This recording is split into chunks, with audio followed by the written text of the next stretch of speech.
like to let Macintosh speak for itself. Hello, I'm Macintosh. It sure is great to get out of that bag.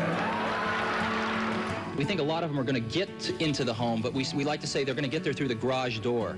People are going to bring them home over the weekend to work on something. Sunday morning, they're not going to be able to get their kids away from them, and maybe someday they'll even buy a second one to leave at home.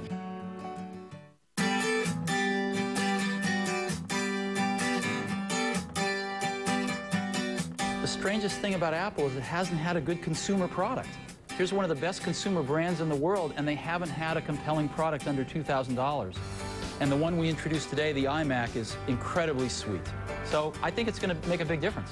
This $1,299 product is faster than the fastest Pentium 2 you can buy. You can go out and buy a 400 megahertz Pentium 2, and this thing smokes it.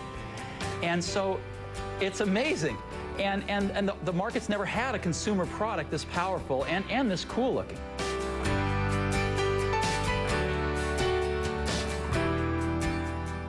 What is iPod? iPod is an MP3 music player, has CD quality music, and it plays all of the popular open formats of digital music. But the biggest thing about iPod is it holds 1,000 songs. Now, this is a quantum leap because for most people, it's their entire music library.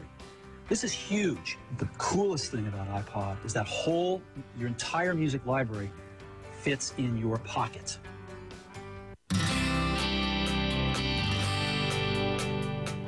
I've got a pocket right here.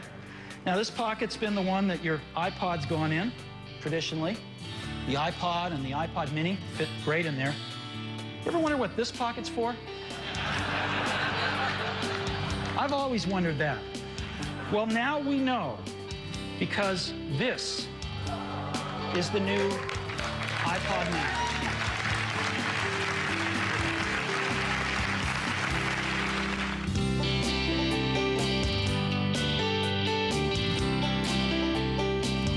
Today, Apple is going to reinvent the phone. An iPod, a phone, and an internet communicator. An iPod, a phone. Are you getting it? These are not 3 separate devices. This is one device. And we are calling it iPhone.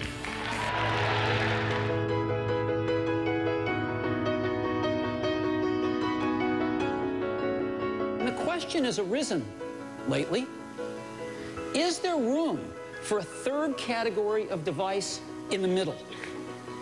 Something that's between a laptop and a smartphone. And of course, we've pondered this question for years as well. The bar is pretty high. In order to really create a new category of devices, those devices are going to have to be far better at doing some key tasks. And we call it the iPad. And what this device does is extraordinary. You can browse the web with it. It is the best browsing experience you've ever had. It's phenomenal to see a whole web page right in front of you, and you can manipulate with your fingers. It's unbelievably great. Way better than a laptop. Way better than a smartphone.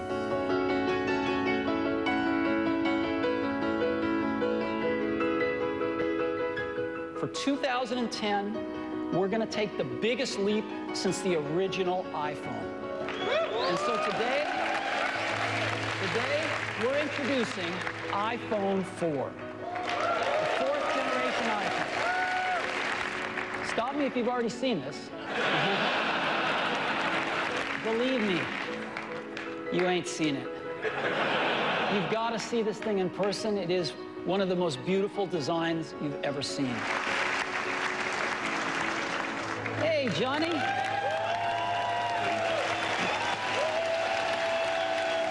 I grew up here in the U.S. with the Jetsons and with Star Trek and communicators, and just dreaming about this, you know, dreaming about video calling, and it's real now.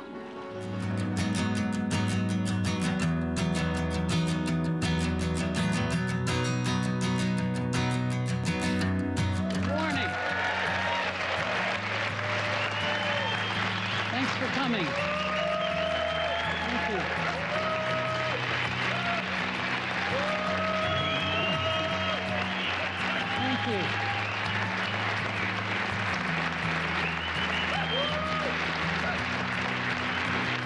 you. We're going to introduce today iPad 2, the second generation iPad. It is an all-new design. It is not a tweaked design. It's not got marginal improvements. It's a completely new design. And the first thing is, it's dramatically faster.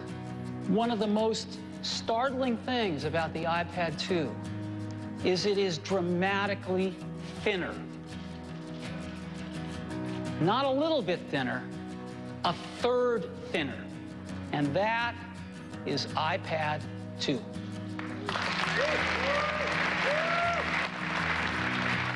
As always, I'd also like to thank everyone's families because they support us and let us do what we love to do.